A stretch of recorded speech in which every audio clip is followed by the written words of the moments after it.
this amazing audience. We're so glad to see all of you here today. Thank you very much. And thanks too to you, Governor Bob Ferguson. Really appreciate the time. You've come a couple times to this program, and we really appreciate it. The title of our program today is Rise of the Governors, Navigating Contrast, Chaos, and the Constitution. Governor Ferguson, what is the proper role for Democratic governors in general, and you in particular, in response to rapid disruption and change emanating from Washington, D.C.? Yeah, first, thanks for having me back again. I appreciate it. Thanks to all of you for being here. And to the students here, thanks for coming. And I hope as you go forward in your lives, I hope you consider public service at some point in your life. My whole career is, for the most part, outside of my time at my law firm, has been in public service. I've really enjoyed that. And you wouldn't be here at Seattle University unless you were a very talented group of young people. And I just really encourage you to think about that. My life has been richly rewarded by being in public service. It does not pay as much as life in the private sector, but there are rewards beyond the paycheck you get that I think are hard to quantify, but I find deeply satisfying. So if there's a part of your voice in your head saying, hey, you want to think about public service in whatever field it is that you're interested in, I would really encourage you to think about that carefully and consider it. The needs are great in our state and our country. And to your question, the role of governor in navigating that is challenging. What I would say is, as Attorney General, I spent 12 years as Attorney General for those when Trump was president before. It was sort of easier in a sense to navigate there because my role was super clear, right? If the president acted in a way that violated the law and harmed Washingtonians, we filed a lawsuit, right? We held him accountable to the rule of law. That was the tool I had. It was clear I could use it. We had a great legal team. That was what we did. As governor, it's a little bit different, right? It's not that very, very clear, specified tool, although I do work closely, of course, with our Attorney General and our team to support litigation. They're bringing a lot of litigation right now. But of course, I think in a nutshell, I view my role, and this is something I think about every single day, to be clear, right, is making sure that as a governor, that I'm doing everything in my power to defend and uphold the values we have as a state. Right, the values that we have as a state that makes Washington unique, that makes Washington special, that makes me want to live here, and I suspect all of you and other Washingtonians want to live here as well. And there are many ways in which we try to do that, depending on the threats that are coming. A big focus right now, we'll probably get more to it, so I'll keep this brief, is there are big budget implications coming from the federal government. Just a few days ago, they announced they're withholding $160 million in funds for public health in Washington state. That's $160 million hole in our budget as a result of that. The tariff situation, we're a very trade-dependent state that has a huge impact, as you can imagine, for farmers, the agriculture community, and many other sectors all across our state. So each day it's something a little bit different, but at the end of the day, working with our legal teams, working on the policy side, working on our budget side to address all those. But at the end of the day, my job is to try and uphold and defend our values. Governor, you have said we will work with the Trump administration where we can and stand up to them when we must. Thinking about the words stand up when we must, which new federal policies are most concerning for Washington state, and which new policies keep you up at night? Oh man, I don't know if we got time. Don't have time? That's a long list. That's you can a long extend list. The program. Exactly, I'm the sure program. You'll easily agree. And the risk in answering this question, I'll say, is if I'll identify a couple, but obviously I'm leaving things out that are equally important to different communities. You understand, right? That it's a huge, huge list. And so I'm not trying to leave anyone off that list. I hope you understand that. I think I'd reached a point with President Trump during his previous term where I just sort of decided I would just not be surprised by anything he did. I just wouldn't be surprised anymore. I just would prepare for the absolute worst every time. And so certainly, I wasn't shocked he got elected, and felt I was mentally prepared for some pretty dramatic things happening in DC that would harm Washingtonians. I have to say that even though I felt pretty mentally prepared for that, the scale and scope of what's coming is obviously significant. And so it'd be hard to pick just a few. But right now, I am especially mindful that we're trying to balance a state budget right now. We're in a legislative session right now. The session goes till the end of the month. We have to, by law, adopt a balanced budget. We've got a $16 billion budget shortfall, so that's a huge problem just on our own. But now these cuts are coming from the federal government. I mentioned the $160 million in public health. They cut another $10 million on sort of lunches for kids in our schools. There's all sorts of articles being written about them cutting Medicaid funding to the states. And just to ground everybody in our fiscal reality, about 28% of our state budget comes from the federal government, okay? 8% of our education funds come from the federal government. About 60 or 70% of our Medicaid dollars come from the federal government. So you can see why I'm especially focused now as we're trying to balance a budget. You know, what cuts we make, what revenue do we bring in, how do we bring that together? It's a big problem to solve, but it's compounded in very dramatic ways by what's actually happening and what may be happening very soon. So look, there's a lot out there that's going on. Obviously, I'm deeply worried about tariffs in the news just in the last couple of days. But all those attacks on the trans community, I mean, the list goes on and on. So it is, I guess the way I would summarize that is, it's an everyday conversation for me and my team, right? It's an everyday conversation. And what I will say, well, it's a dark time for us, I think, and a real challenge to our democracy, which I no longer take for granted anymore. You know, my son, who's a junior in high school, the book he's reading right now is Why Democracies Die. I mean, I was not reading that book when I was a junior in high school, right? I wasn't thinking about whether our democracy might die. That was not on my radar. I was reading a lot. That wasn't what I was reading. My son, junior in high school, that's the book that he's reading last night, right, when he's going to bed. Look, we all have, right? There are specific issues going on, but there's also a larger framework going on that involves all of us. So I want to be clear about that. Not just a governor, it involves all of us to really do what we can on that side as well. Governor, so you just mentioned democracy. So many political observers say governors and AGs are the last line of defense to protect our democracy, hence the many lawsuits filed in the recent months.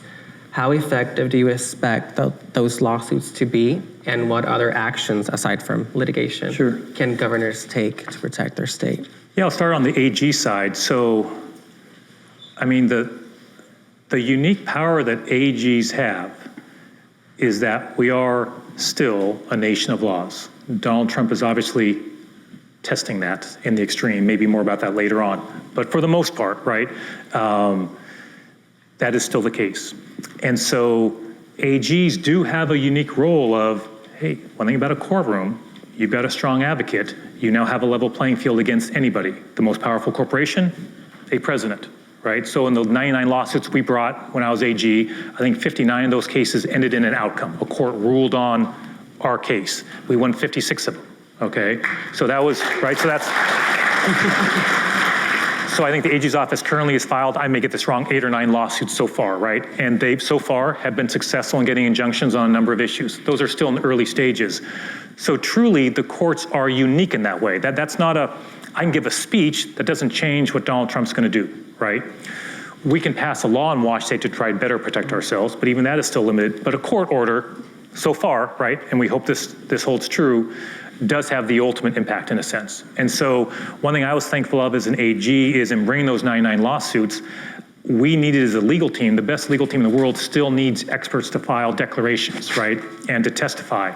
A lot of those experts are in state government. And so Jay Inslee, previous governor when I was AG, made state government available to me and my team on very short notice. Muslim travel ban signed on a Friday. We filed our lawsuit on Monday. State officials had declarations they wrote that weekend so we could file those on Monday. Like everybody moved mountains to support the legal work. So obviously I'm doing the same thing for the Attorney General and his team now to make sure we're supporting that. So on the AG world, that is still very important. I'm in touch with Democratic AGs all across the country, as you might imagine, on the important work they're doing. You know, as governors, it's a different tool, right? We shore up our state laws to make sure we are doing everything we can. I signed an executive order creating a rapid response team so if folks are deported from our state and there are children left behind, that we have a rapid response team to help those children navigate what would be something that'd be a little hard for any of us, I think, to truly imagine what that'd be like. You're in school, you're a 6th grader, right? Your mom or dad isn't there, or both of them aren't there anymore, right? We need as a state to be there. I don't control immigration, right? That is a federal issue. Elections have consequences, but that doesn't mean we're helpless or can't do something to try our best to help that situation to the best we can. So I want to get at some of the planning amid some of the chaos. Okay. A recent Politico piece describes a meeting you led a year ago. You were Attorney General at the time, and you met with your fellow Democratic Attorney Generals here in Seattle, and you said, we've got to get ahead of this. We got to start planning. We got to listen to what the president says, because he speaks and sort of cues you to what's going to come next. And you are a lifetime chess player, what's the 3D chess move now? In other words, how are you planning now for what's going to happen, I don't know, the next few weeks or months, or even next year? And then I just kind of want to throw tariffs in there to say, are they baked into the budget that we could talk about in another minute? Or a multi-part question. So one, you mentioned the chess thing. So just again for the students, it's true that after I finished high school, I did not go to college right away. I tried to become a professional chess player, went to Europe. I tell you that because being a professional chess player, may be an unlikely way to become governor, but it worked for me, right? And, but I do want to just share that with you because I think there's a lot of pressure for young people to take a certain path in a certain way, in a certain time frame. And I hear that. I just want you to know that was not my life, at all. I went to Europe, played chess professionally for a while. I took lots of time off at different points in my life, just go mountain climbing, travel the country, travel around the world. And I just tried my best to follow what I was most interested in at every time, and that. So chess, to Joni's question, it may seem totally unrelated to my life now that I spent years and years and years playing chess and neglecting my schoolwork, but in some respects, becoming an internationally rated chess master, I think in some ways may be the best preparation to be a governor, right, or an attorney, right? Because it's coming fast. It teaches you certain skills, right, that are actually very translatable to the work that I do. I'll spare you all the chess analogies I often have, but it is true. And so, but on this point, one thing chess does require is it forces you to anticipate your opponent's move. Okay, so if Joni and I are playing a chess game, my job is to anticipate every single move she's about to make.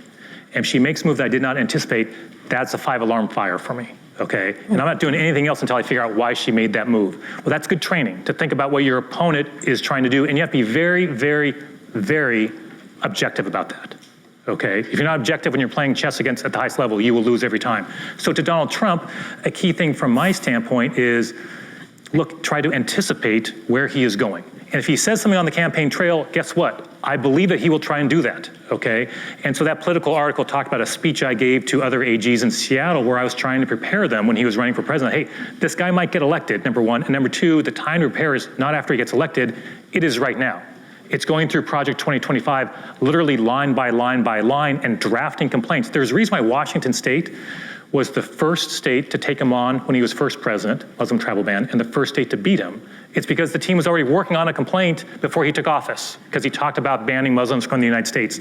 The reason why our current AG's office was the first state to take him on in court, it was over birthright citizenship, and the first state to beat him in court, it's because the Civil Rights Division, when I was still AG, literally drafted that complaint because he said on the campaign trail he would try to get rid of birthright citizenship. In other words, it wasn't an accident, okay, that we met him in court from day one and beat him in court. Preparation, getting ready, and handling it, right? So. Well, you've had plenty of warning that there would be heavy tariffs. Yes. And there were pretty significant tariffs announced this week. Are those baked into the budget? What I would say about the budget is, I had a big press conference about this just the other day, is we have our budget challenges. That's not this conversation, right? But we do have a $16 billion budget shortfall with a B, billion. That's a big problem. But we also, that's a big enough problem to solve, right, is this thing right in front of us. But we need to solve it in a way that keeps us financially strong for what's coming from the federal government, okay? Like I said, cutting billions from Medicaid. In other words, we have to balance this budget in a way that involves some very, very difficult decisions so that we can meet the federal government when they try to hold us hostage with the withholding of federal funds, right? I talked about earlier, my job is to uphold our values as a state. I do not want our state to be held financially hostage by Donald Trump and Elon Musk. That's not where we need to be, right? Not where we need to be. So to your point, like that is trying to craft a budget that makes some difficult choices, right? I had a conversation with a group I support strongly earlier today, and I had to tell them, I'm sorry, I cannot support what you're asking for in the budget, right? I can't support that investment because guess what? These other things may be coming and we've got to balance all that out. So I think it's less, Joni, tariff specifically or this thing specifically and more making sure from a fiscal standpoint, We are very, very disciplined in our budget and doing the best we can to preserve all of our rainy day reserve funds, right? There have been proposals to drain those funds. Big mistake, right? I'm not going to sign a budget that does that. We need those rainy day reserves, right? In case he does something, right? A town gets destroyed by a fire. FEMA may not be there to help us out, but we need to be there to support that community if and when that happens, right? Once again, that's why we need to preserve those rainy day reserves. So again, tough choices to get there, but I think that's a key thing we need to do right now. So I watched that budget press conference and I came away wondering something you just addressed. Yeah. How prepared will our state be this summer for forest fires with so many cuts to the U.S. Forest Service and other federal agencies? I know some of the forest workers were fired, hired back, they're in limbo, haven't been hired yet. But how do you make us okay for the summer? So I know there's been a lot of bad news so far in this conversation, but on that, trying to find a little bit glass half full, the good news is the legislature has, in recent years, as you no doubt know, Joni, invested significantly in fire preparedness. Significantly into that. And so the good news is there is, within our state budget, there have been dramatic upgrades in our level of preparedness. And that was reflected last summer, right? That we did better last summer when it came to fires than we have in any number of summers prior to that, in part because of those significant investments of having, more boots on the ground when fires break out, to doing preparation work to avoid fires in the front end. So the good news is we've made those investments, and I feel we're in as good a place as we can be. That said, all the more reason to preserve that rainy day reserve fund if, for example, FEMA's not there when there is a natural disaster. We are, I think, ranked number 4 for a number of natural disasters of states in the country, right? Fires is a key reason for that. And so there's not the money in the budget to deal with that kind of a problem, which is why we need to keep what we call our rainy day reserve funds. That's important for a lot of reasons, our credit rating, other stuff, but it's also important to deal with that type of thing. Governor, so I'm a graduate student here at Seattle U MPA, and I also work in the city of Seattle, and I believe in good government. So what would you tell young people, mainly in this audience, that plan to go into public service, but maybe disheartened, even saddened by the fact of so many harsh cuts and even callous governing? I think what I'd say is we need you now more than ever, is what I would say, right? I mean, look, I'm old, okay, I'm 60 years old, right? I mean, I plan on being, it's all relative. I plan on being in this job for a while. To you guys, I know it's old, trust me. I remember being in college and what 60 years old looked like, okay, it's old. So I understand, and so look, I plan on being governor for a long time, but there's a limit to that, right? And one of you needs to be governor someday, or be, lands commissioner, deal with fires, or be in public service in any number of ways that we have, be a public defender, be a teacher, whatever that might be, right? That we need it more than ever, and this is something, I communicate to my kids, right? That, they need to step up, right? That public service is important, that everyone's got to lean into it. And I think that's true at any time. I've often talked about when I would speak at the law school here, as an AG, I would often encourage the law school students to do some form of public service. I think that's true even when times are great. I think it's especially true now, okay? That our country is, I'm not big for overstating things. I try to choose my words carefully, but, it's, I no longer take for granted that my kids will grow into adulthood in the same functioning democracy that I had. I just do not take that for granted anymore, okay? And I just try to be clear-eyed about things in my life, and that is certainly one of them. And so I think the response to that is not, I hope. I understand that the desire to be like, I can't think about that. It's just too damn depressing, right? It's too discouraging, right? How could half the people in the country support someone who believes some of these things, right? No, I think the opposite is engage with those folks, right? Engage in public service, lean into it. That is the path forward. I believe that, right? And, I'm not big on the term resistance, right? But I believe in standing up for democracy. I believe in standing up for civil rights. I believe in standing up for workers, right? I believe in standing up for, a fiscally responsible budget and showing government that works, right? And I think that's, in some ways, the best anecdote, is showing a functioning government and public service that works, as opposed to what we're seeing in DC. So I just want to go back to the budget for a second. Oh man, okay, all right. Would you like to? All right, I thought we were moving on, all right. Would you like to break some news here on our fine campus? I watched your budget press conference the other day, and you did, concede, admit, whatever the right word there is, that there will have to be some new revenue. Oh yeah. because all cuts is too much. Did you want to tell us which new revenue? I think I'm holding off on laying out the plan right here, right now, as much as I enjoy Seattle University. Which is the least worst? But there's obviously there's a lot of conversations going on about what the path is to balance all that out, and not going to be easy, not going to be easy, and some hard choices ahead. But I'm sure you understand we've got a few more weeks left in the session to work that out. But there's a lot of conversations happening. So since I sort of thought you might say that, I want to go back to some of these really, really intense cuts that are coming to our state. Cuts in education, health services, Head Start, Medicaid. And I don't mean this to be so naive, but how likely is it that states like ours can backfill federal dollars a little bit, to ease some pain that we decided is pain we're not going to endure?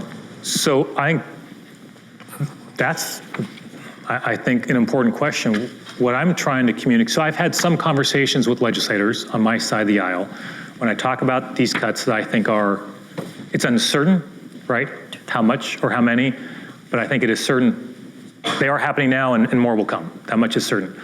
And so when I've tried to communicate that, hey, we have to adopt a budget that puts us in a position to be able to deal with some of these challenges that may be coming, what some have said, hey, Bob, man, if they cut $4 billion from Medicaid, what can we do?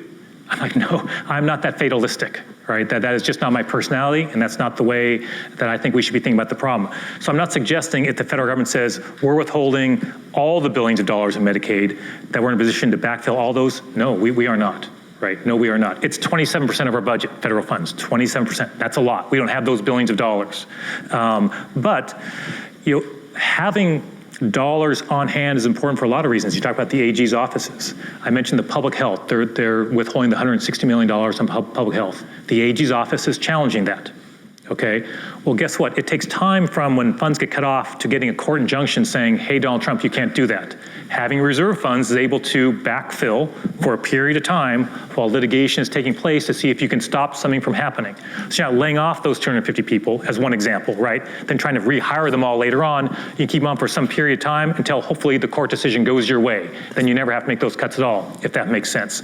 So it's not necessarily even trying to backfill all of it, but part of it may be we're backfilling long enough for the AG's team to go to court and possibly get another victory and avoid the cut from happening at all, if that makes sense. So there's lots of ways to think about this, but the key is making the state of Washington as strong financially as we can during what's a pretty challenging budget situation.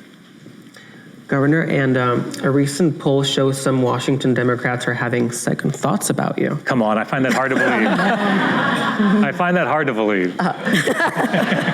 Though independents seem kind of happy, pollster Devin Bales from Portland said Ferguson is presenting more as a realist as a pragmatist.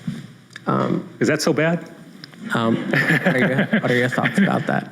Look, I mean, just if any of you are interested in going to politics, like, just don't worry about polls. I'm just telling you. I mean, honestly, I mean, it's just, I just got to be honest about what I think about, what I don't think about. Just going to be honest. I've not looked at the poll. I really don't care what the poll says, right? My job, and I feel I've been successful so far at this, okay? My job is, and maybe this is just advice in general, right, is for what it's worth, take it for what it's worth from an old guy, is in making decisions, whatever you're doing in your life, right, but especially if you're leading something, an organization or a team, right, you're gonna be asked to make decisions, right? And what I would say is, in making those decisions, and I've observed this in other people who make decisions, right, is that there's a lot that comes at you, information-wise, for the decision, okay? There's a lot coming at you.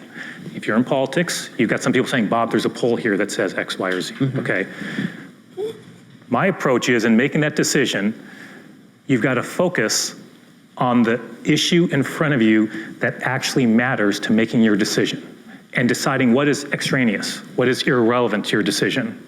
Trust me, number one on my list of things that are irrelevant to me is what a poll says, okay? Like, I'm just not worried about that, right?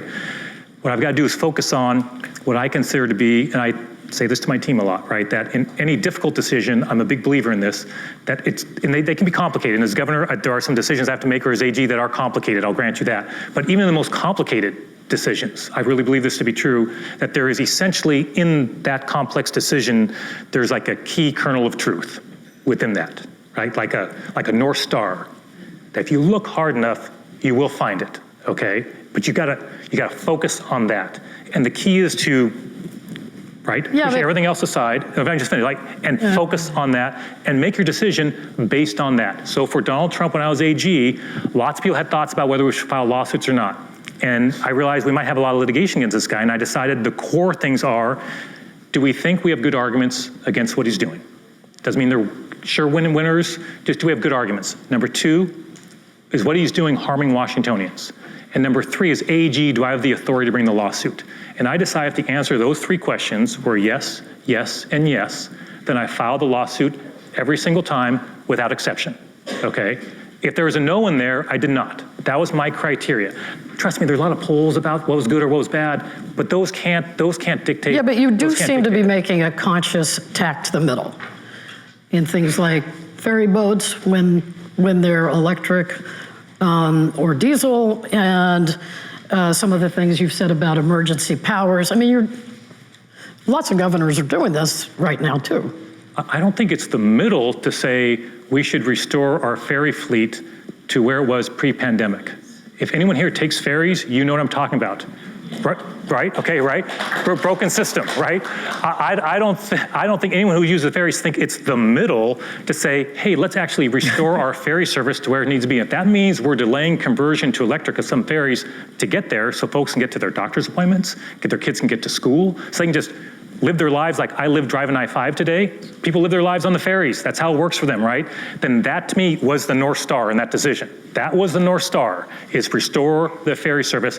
I don't think that's anything other than just providing a service. It's more middle than your predecessor, who was very, very committed to the electrics. Look, I deeply respect Governor Inslee. We're close. It's not, but I just don't think of it that way, right? I get people want to label. I get it. Believe me, I do. My whole life is people want to label Bob here, there. I get that. It's just not the way I think, right? It's just like, hey, it's not a middle thing or a left thing or a right thing to say, hey, let's get that ferry service where it needs to be. Trust me, I've met, I don't think that's the way ferry users think about it. I really don't. Yeah, I really don't. So I want to make sure we have time for a constitutional question, as advertised in our title and all that. All right. So, Governor Ferguson, when or if the U.S. Supreme Court rules against the Trump administration, I bet you've heard this one before, and the administration refuses to comply, what happens next? Isn't that the most feared constitutional crisis scenario? Or do you have another one, maybe something like a third term? Well, those may be related, right? I mean, you may have a Supreme Court decision saying can't run for a third term, and that could happen anyway. So I'm really speaking kind of from a legal perspective, right? That's my background, that's my training. And so I do believe that any president who ignores a ruling from a federal judge, but particularly the United States Supreme Court, look, you absolutely have a constitutional crisis at that point.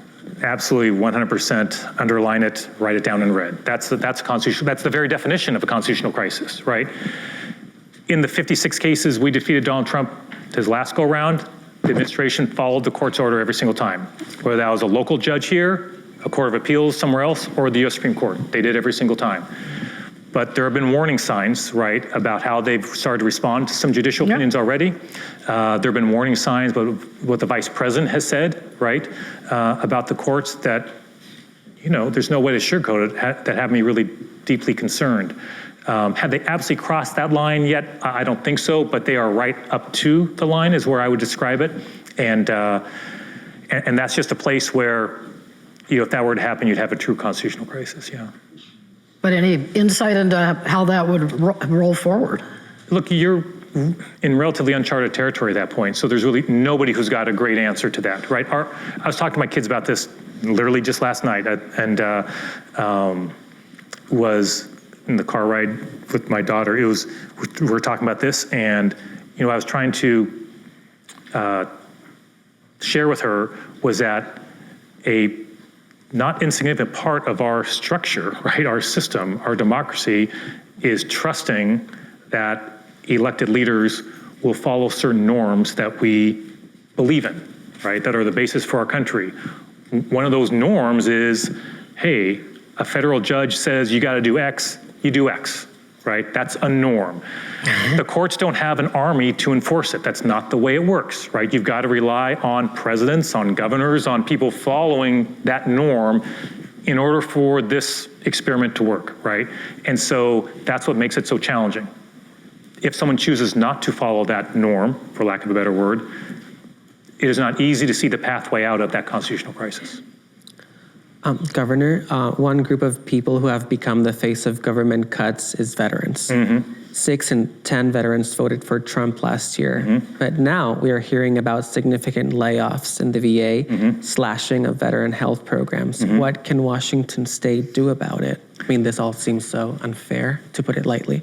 Yeah, and look, it's veterans, it's workers who are putting out our fires, it's public health folks, it's you name it, right? But the veterans, I'm happy to chat about. My dad was a veteran, both my grandfathers were. It's a big part of my family's history, to put it mildly. And so it's, I think your specific question is, hey, what can Wash State do in light of that? So, we have, of course, our own veterans program. We have a cabinet office of Veterans Affairs. So we actually have a state agency that assists veterans, right? That exists. I was in a meeting with, we were visiting the Spokane Veterans Home just last weekend, I think I was there, right? Meeting with veterans at a home that the state helps provide assistance for veterans who need assistance after they retire. We have those homes across the state. So there are things we do to provide benefits for veterans, housing for veterans, unhoused veterans getting the help they need, shelter they need, assistance with dealing with PTSD if that's what they're dealing with. You get the idea. There are all sorts of local funds and state funds and programs that do that work. And this is yet another example we talked about earlier, right? As cuts come in and those impacts are felt by, in this case, veterans, but you could fill in the blank for any number of workers or Washingtonians being impacted. That's where we have to see how we can do more with less to make sure we've got reserve funds that can, as things come up, see what we can do to fill in the gaps. That's not going to be easy. I want to be straightforward with everybody about that. But that is what we're trying to do as a state. Governor, as we all contemplate a leaner federal government, it's easy to want to tap philanthropists to see if they can pay for certain small things. Is this a good idea, or does it present too much peril for the philanthropists and the programs they assist? And sorry, the first part of your question, Joni, just... Well, it's sort of easy to want to say, well, can't some of the tech zillionaires pay for a few of our programs? And so the idea, is that a good idea? Is it good for the programs?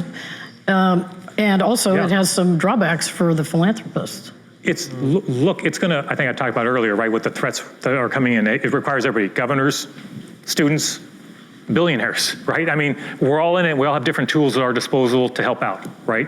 We all have different tools. I have certain tools that are different maybe than some of you, right? You guys may have different tools than maybe I have. A billionaire has, trust me, some tools that I do not have, right? And so, but the key is we all have to utilize what we have. And so, yes, as you might imagine, as a governor, I'm in communication with all sorts of folks across the state, right? I visit veterans' homes. I have conversations with folks who are a lot wealthier than I am, right? But those conversations are all geared towards trying to solve the problems that we're facing. The other thing I will say is that leaning into more, and this is even sort of beyond philanthropy, but take issues like housing. We need more affordable housing, right? We need more affordable rents. We need these things as a state. Our state's becoming too unaffordable for too many people, including, right, the generations that's coming up. So, hey, when I'm having conversations during the campaign about affordable housing, or when I'm on the campaign with folks like heads of Microsoft, the conversation they want to talk about is, hey, housing is a big issue to them. They need to have housing that folks who want to work at Microsoft can live relatively close to Microsoft, so they can go to work and do the work that they do. They don't just say, hey, Bob, will you solve this when you become governor? They say, we want to help. We're looking for public-private partnerships because this helps Microsoft. If we do this, if we invest with public dollars, that's a good thing, not just for the state, not just for you. It's good for Microsoft. That is, pardon the cliche, a win-win. So I think we need that on multiple levels of, and I have been giving some thought to if things truly do become dire with the federal government, which I just, it is possible, everybody, right? It's possible, right? And yeah, I hope to God it doesn't happen, but that is possible. And so we will need to lean into folks who have more resources, see how they're willing to help on whatever the issue is. We talked about some of them and there are many others. Hey, are there other things we can do from the philanthropy standpoint to be of assistance? And look, my sense is the folks who I talk to, whatever their station is in life, they want to help. That they understand the threat that we're under. So we have time for a quick question and a quick answer. Okay. Because I'm following that You got it. timeline. You got it. Okay. Governor, many universities rely on federal tax dollars, including and especially the University of Washington. Yep. UW is heavily reliant on medical research money, and you spoke at the Stand Up for Science protest last month. Yep. What exactly can governors do to protect these important and life-saving measures? So there's a few things. So number one, sort of beyond what I've already said, right, about from our budget standpoint, but they're speaking out, they're showing up at a rally. A governor can do that, you can do that. There's also, we have a federal delegation, obviously, right? We're very lucky in our state to, just mentioning our 2 U.S. senators, Maria Cantwell, Patty Murray, fantastic U.S. senators. They know their way around D.C. Trust me, right? I meet with them, we communicate, we talk about how we can coordinate our efforts. What can they do in DC? How can we be helpful here in Washington State? All that is taking place. The legal front is huge, right? Our AG's office, just so you know, Washington State, this is not sort of false praise for that office. We have the best AG's office for standing up the Trump administration. It's just a fact. It's not an opinion. They are very, very good at what they do. We built that team up during my AG years. They are very, very good at what they do. Their success speaks for itself. And so we have tools at our disposal to make sure that the federal government's following the law and to make sure that we are coordinated from a state, working with our federal partners to do what we can to try and minimize those impacts back there. The thing I'll add on this is, as a final thought, is on issues like that, the University of Washington is not the only campus obviously facing challenges there. There are campuses in deep red states with very conservative Republican senators who have their own concerns about what is happening to their institutions on public health, for public education, right? For hospitals, you get the idea, right? So I don't want to be overly optimistic, but the fact that pain, that's not the right word, but right, that is being felt not just here, that is in other jurisdictions as well, where those representatives in those red states, they see that as well, right? And that there just has to be, if we're going to get through this, some level of Congress reasserting itself. They control the purse, for God's sakes, right? That's how the system works. I remember that from college, even though I was playing chess all the time. I still remember that, right? I do remember that, right? They control that, but they are abdicating. I'm not speaking about our delegation is fantastic, I want to be clear. But Congress, come on, right? Come on. And that is not the way the system works. And so there needs to be a coming together of Congress to reassert its proper role in our system. Okay, so we are out of time. Okay. And we're going to wrap. Thank you. Thank you. Thank you.